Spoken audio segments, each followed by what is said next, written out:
नमस्कार, कैसे हैं आप सभी। आशा करते हैं आप सब बहुत अच्छे होंगे। आप सभी को मेरा प्रणाम। तो आज की जो मैं घटना बताने जा रही हूँ फ्रेंड्स, ये कोरोना काल की घटना है, एक सच्ची घटना है। राजस्थान की ये घटना है, भरतपुर, राजस्थान भरतपुर की ये घटना है फ्रेंड्स। मैं आपको बता दूँ, वहाँ पर फैक्ट्री में एक काम करते थे भाई। नाम उनका जो असली नाम है उसको हम नहीं बता सकते हैं, तो अमित करके हम उनका काल्पनिक नाम अमित बोल सकते हैं फ्रेंड्स। तो अमित भाई उसमें जॉब करते थे, फैक्ट्री में काम करते थे फ्रेंड्स। आप सभी को कब पता है, जब 2020 में कोरोना आया तो कितने सारे लोगों के घर बर्बाद हो गए, कितने सारे लोगों की जानें चली गई। बहुत ज़्यादा कोरोना ने लोगों की ज़िंदगी को बर्बाद किया। बहुत सारे लोगों ने अपने अपनों को खो दिया है और कितना ज़्यादा लोगों को परेशानी का सामना करना पड़ा है, ये सभी आप लोगों को अच्छे से भली भांति पता है। हमारे भारत में ये जो कोरोना ने बहुत दुख दिया है। मैं तो यही बोलूँ, कभी ये दोबारा फिर से ना आए कोरोना, क्योंकि इसमें लोगों ने बहुत अपनों को खोया है, बहुत दुख दर्द झेला है। तो उसमें जो अमित भाई थे, फैक्ट्री में काम किया करते थे। जब कोरोना आया फ्रेंड, तो आप सभी को पता होगा कि मास्क लगाना, दूरी बना के रखना। जिसको भी पता चल जाता था कि यहाँ उस इंसान को कोरोना हुआ, तो लोग उससे दूरी बनाना शुरू कर देते थे। और मतलब उसके पास न, बल्कि उनके घर वालों तक के पास में नहीं जाते थे, कहीं उनको भी ना कोरोना हो जाए। एक डर के साए में सारे लोग जिंदगी जी रहे थे, कहीं मुझे कोरोना ना हो जाए। एकदम दूरी सब लोगों ने दूरी बना ली थी। तो उस समय जब कोरोना आया, तो ये जो अमित भाई फैक्ट्री में काम कर रहे होते हैं, कितने सारे वर्कर होते हैं, काम कर रहे होते हैं, तो फिर लॉकडाउन लग गया। और जब कोरोना के समय जब लॉकडाउन लग गया, तो सारे लोग अपने अपने घरों में पैक होने लग गए, क्योंकि लॉकडाउन में ना कोई इधर जा सकता है ना उधर जा सकता है। तो जब लॉकडाउन लगा, तो जो फैक्ट्री के मालिक थे, उन्होंने सोचा कि 2-4 महीने के बाद है, लॉकडाउन लगा है, सब वर्करों की, जो भी काम करने वाले भाई थे, सबकी छुट्टी कर दी। और उन्होंने वादा किया कि मैं 2-4 मतलब मैं आपको घर बैठे पैसे दूंगा। बहुत सारे कंपनी के जो ओनर हैं, उन लोगों ने दिए भी, घर बैठे ही उन्होंने मजदूर भाइयों को पैसे भी दिए। जो काम करने वाले कार्यकर्ता थे, उनको घर बैठे भी पैसे दिए। पर उनके मालिक को भी नहीं पता था कि ये बहुत ज़्यादा चलने वाला है कोरोना। तो उन्होंने 2-4 महीने तो सबको तनख्वाह दी, उसके बाद में उन्होंने बंद कर दी। जब बंद कर दी, तो सबकी फैमिली बहुत ज़्यादा परेशान और दुखी। वैसे ही अमित का भी फैमिली बहुत ज़्यादा दुखी और परेशान। कोरोना काल में सब लोग बहुत परेशान हो गए, क्योंकि रोजी रोटी का कोई जरिया नहीं, घर में ही रहना है, क्या खाओगे आप। तो सब बहुत परेशान थे कोरोना काल में फ्रेंड्स। फिर जैसे जैसे कोरोना कम हुआ, लोग अपने अपने काम पर वापस आना शुरू हुए। तो ये जो फैक्ट्री है वो दोबारा खुलती है। जब दोबारा खुलती है, तो सब लोग फिर से ज्वाइन करते हैं। उसमें जो अमित हैं, वो भाई भी अपना ज्वाइन करते हैं और 1 महीना काम करते हैं उसमें, उस फैक्ट्री में। जब काम करते हैं, तो लोगों ने देखा जो अमित का नेचर था, काफ़ी हंसमुख स्वभाव, बहुत अच्छा नेचर, सबसे अच्छे से बात करना, हंसना, बोलना, मिलना जुलना, मतलब हर किसी पर एक छाप छोड़ जाना। बोलते ना, शब्दों से एक हम अपनी अलग से पहचान बना लेते हैं। वैसे ही अमित भाई ने एक अपनी पहचान बना के रखी थी। मैनेजर के साथ, सबके साथ बहुत अच्छा मेल जोल के साथ में रहना, बात करना, जितने भी जो भी साथी थी काम करने वाले, सबके साथ में बहुत अच्छे से रहते थे। तो अमित भाई ने भी ज्वाइन किया, सारे लोग आए। तो सब लोगों ने नोट किया कि पहले से अमित का थोड़ा सा जो नेचर है वो बदला हुआ, जो स्वभाव बदला हुआ। पहले जैसे एकदम हंसता खिलखिलाता रहता था, वो चीज़ें थोड़ी सी कम है। और लोगों ने देखा कि वो ओवर टाइम भी करे, क्योंकि जो फैक्ट्री में काम करने वाले लोग हैं, उतने ही काम में वो थक जाया करते थे। लेकिन जो अमित था, वो उसने बोला कि नहीं, मैं ओवर टाइम भी करूँगा, मैं ओवर टाइम करना चाहूँगा। तो दिन और नाइट दोनों ही ड्यूटी अमित उस समय कर रहे होते हैं। तो सब लोग बोलते हैं, एक बार मैनेजर ने भी बोला, क्यों भैया तुम दिन में भी ड्यूटी करते हो, तुम नाइट में भी ओवर टाइम करते हो, क्या तुम्हें नींद नहीं आती क्या, तुम थकते नहीं हो क्या। तो अमित ने बोला कि साहब, अब कहाँ नींद आती है, मुझे अब नींद नहीं आती है, ऐसा बोला। लेकिन मैनेजर ने समझा नहीं। मैनेजर ने बोला कि कोरोना काल रहा है, काफ़ी घर से परेशान होंगे, आर्थिक स्थिति नहीं सही होगी, उसको सही करने के लिए लगे हैं काम में भैया। तो मैनेजर ने ये सोच के उसको छोड़ दिया, जाने दिया। एक बार क्या होता है, जब नाइट ड्यूटी होती है तो वहाँ का जो सिक्योरिटी गार्ड होता है तो वो एक बार जाता है, देखता है जाके कि कैसा क्या। तो जो उनके जो अमित की जो चेयर थी उस पर जो अमित बैठा हुआ था, तो उसने देखा कि वो काफ़ी लंबा चौड़ा, जो मतलब आदमी की जो बॉडी का स्ट्रक्चर जो ढांचा होता है उससे कई गुना ज़्यादा और 2-3 गुना ज़्यादा उसका ढांचा। तो जो गार्ड होता है वो डर जाता है। जब डर जाता है तो जाके अपने मैनेजर से बोलता है कि साहब देखिए चल के अमित की जगह और कोई ऐसा लग रहा है कि अमित से बहुत ज़्यादा बलशाली कोई बैठा हुआ है वहाँ पर। वो तो डर जाता है। जब मैनेजर वहाँ पर आता है देखने के लिए तो अमित ही होता है, दूसरा कोई नहीं उसको दिखता है। तो फिर मैनेजर उसको बोलता, अरे तुम फालतू में बोल रहे हो, अरे कुछ नहीं है तो अमित ही, ये तो डेली काम करता है यहाँ पर, तुम ऐसे कैसे बोल सकते हो। तो पर मैनेजर को उसने जो देखा, जो गार्ड ने, वो तो एकदम से चकित रह गया कि उसने जो देखा था वो सच देखा था। ऐसे करके और 1 महीना पूरा अमित ने वहाँ काम किया।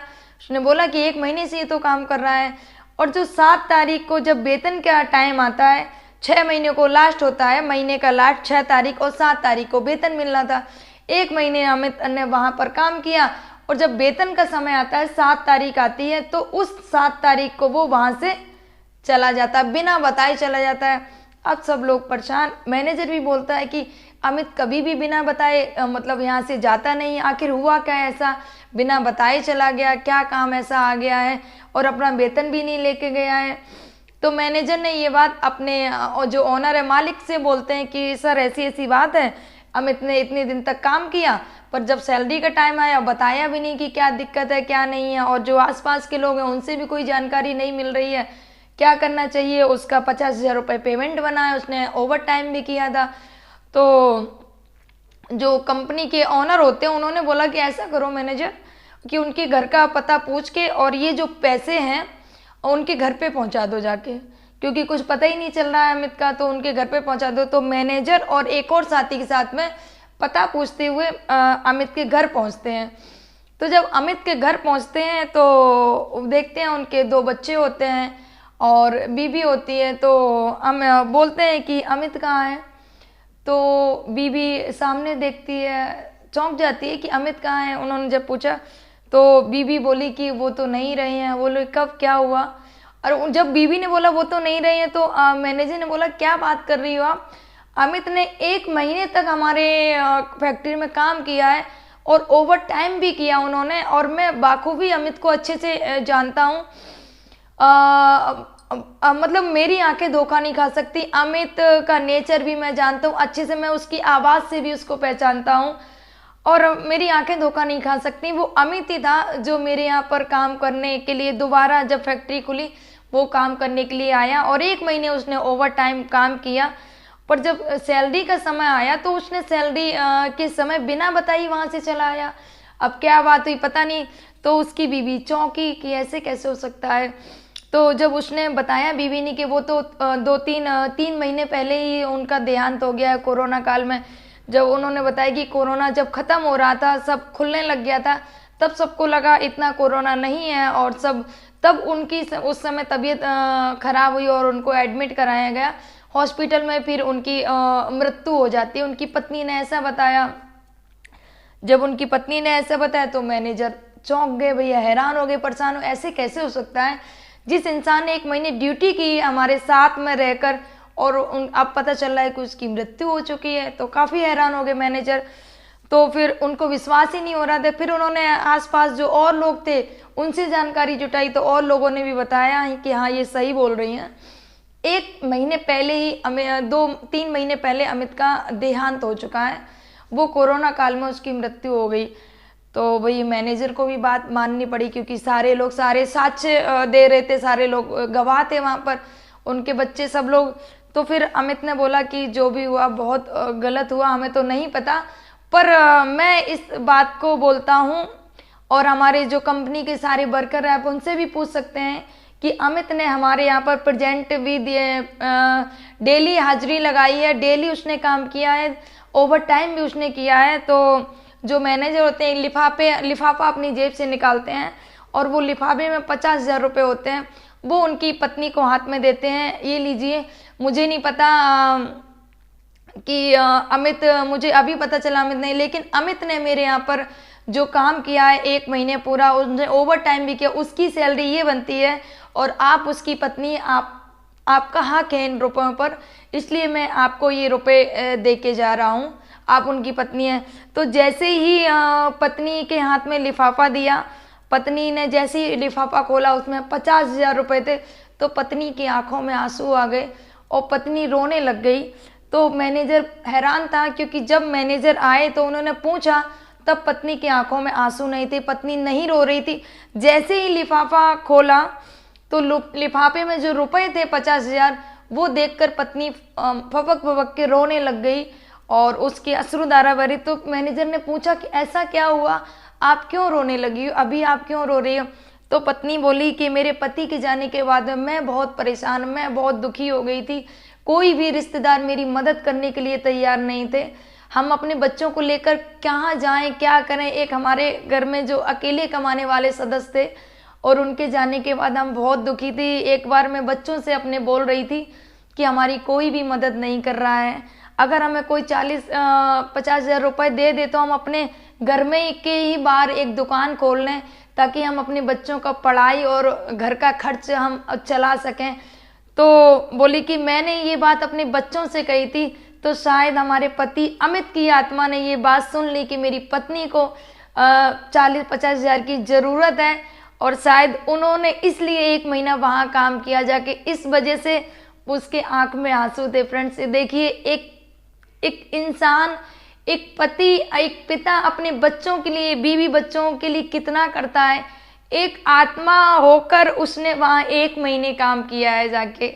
तो फ्रेंड्स सोच के तो आंखें नम हो जाती हैं, काफ़ी भावुक भी आता है, भावुकतापन, क्योंकि एक आत्मा, सोचिए, एक आत्मा ने वहाँ पर काम किया जाके अपने बच्चों के लिए, अपनी बीवी के लिए, अपनी परिवार की खुशी के लिए।